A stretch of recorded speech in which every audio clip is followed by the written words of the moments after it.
Hello friends, आज हम नया टॉपिक लेके आए हैं जिसका नाम है नक्षत्र। नक्षत्र टॉपिक में बेसिकली हम 27 नक्षत्र के ऊपर ये डिस्कशन करेंगे। एक नक्षत्र सीरीज होगा, ठीक है ना। इस नक्षत्र सीरीज में एक एक करके हम जो 27 नक्षत्र है हमारे पास उसको डिस्कस करेंगे।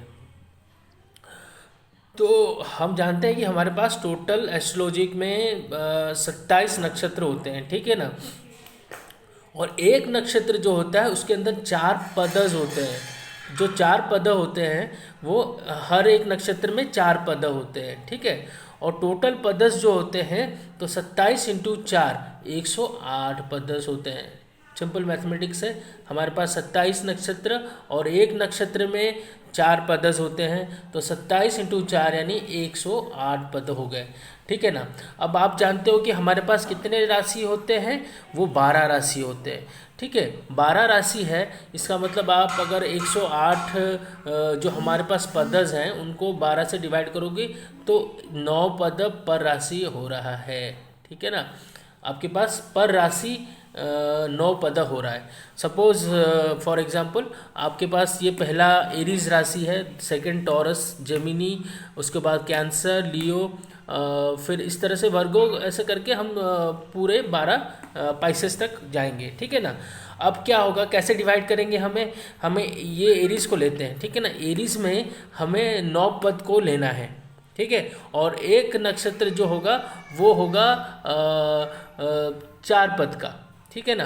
तो क्या होगा, इसका मतलब है ये होगा कि हम 3 ही नक्षत्र इसमें एक हाउस में ले सकते हैं, क्योंकि टोटल 9 पद होंगे। तो सपोज हम जो नक्षत्र स्टार्ट होते हैं हम उसको पहले डिस्कस कर लेते हैं, फिर आपके लिए इजी हो जाएगा, ठीक है। हाँ, नक्षत्र स्टार्ट होता है अश्विनी से, फिर सेकंड नक्षत्र भरनी है, और थर्ड कृतिका, फिर रोहिणी, ऐसे कर करके 27 रेवती तक जाता है। और सबका एक नक्षत्र लॉर्ड भी है, जैसे अश्विनी का केतु है, वर्णी नक्षत्र का विनस है, कृतिका का सूर्य है, रोहिणी का चंद्रमा है, मृगशिरा का मंगल है, आद्रा का राहु है। इस तरह से हम लास्ट तक जाएंगे 27 नक्षत्र का, वो हम डिटेल में पढ़ेंगे नेक्स्ट क्लासेस में। लेकिन अभी हम देखेंगे कि ये जो 100 मतलब ये जो टोटल 27 नक्षत्र हैं ये कैसे इन कुंडली में जो टोटल 12 हाउसेस हैं इनमें कैसे फिट होंगे, ये हमारा मेन क्राइटेरिया है, ठीक है ना। जैसे कि हमने डिस्कस किया, एक नक्षत्र में 4 पद होते हैं और टोटल 108 पद हो गया। तो अगर हम 108/12 कर दें तो 9 पद ही एक हाउस में आ सकते हैं या फिर एक राशि में आ सकते हैं। पहला राशि आपका एरीज है, दूसरा टॉरस है। तो एरीज राशि में हमें 3 ही नक्षत्र आएंगे। इसमें कैसे 3 नक्षत्र आएंगे ये मैं आपको बताता हूँ। पहला नक्षत्र जो है अश्विनी है। अश्विनी जो है वो उसके पास 4 पद है, तो अश्विनी के सामने मैंने 4 लिख दिया है, ठीक है। अश्विनी 4 पद का हो गया। चलो मैं यहाँ लिख देता हूँ अश्विनी 4 पद, ठीक है।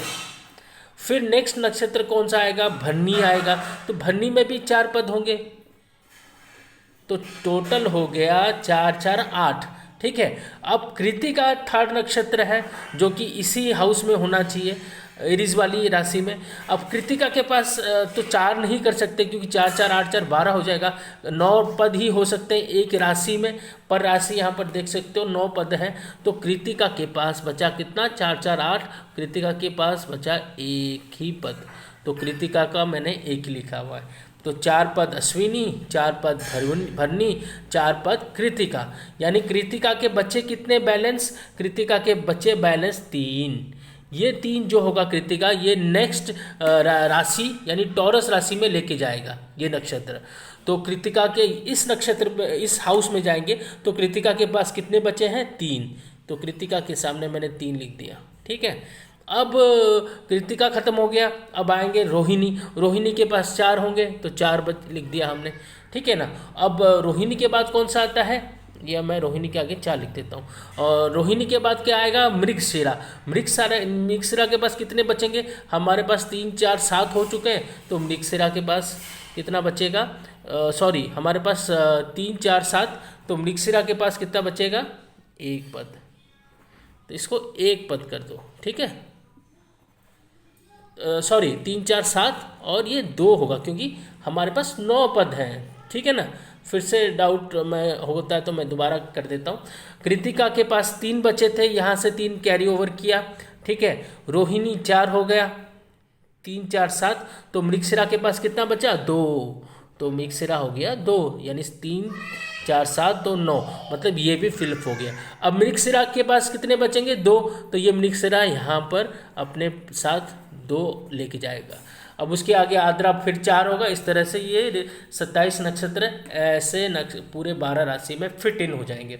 मैं आपको एक चार्ट भेजूंगा जिसमें 27 नक्षत्र होंगे, ठीक है ना। तो 27 नक्षत्र और उनका स्वामी नक्षत्र लॉर्ड, ये इनको याद कर लेंगे तो ज़्यादा अच्छा होगा। प्रेडिक्शन में थोड़ा इजी हो जाता है, नहीं तो आप चार्ट देख के भी प्रेडिक्शन कर सकते हो। और कैसे प्रेडिक्शन करना है ये हम आते आते नेक्स्ट मतलब प्रेडिक्टिव एनालिसिस में देखेंगे। फिर भी मैं आपको नक्षत्र इसके बाद वाले क्लास में थोड़ा सा एक हिंट दूंगा कि कैसे इसको प्रेडिक्ट करना है। तो वो चार्ट फॉलो कीजिए।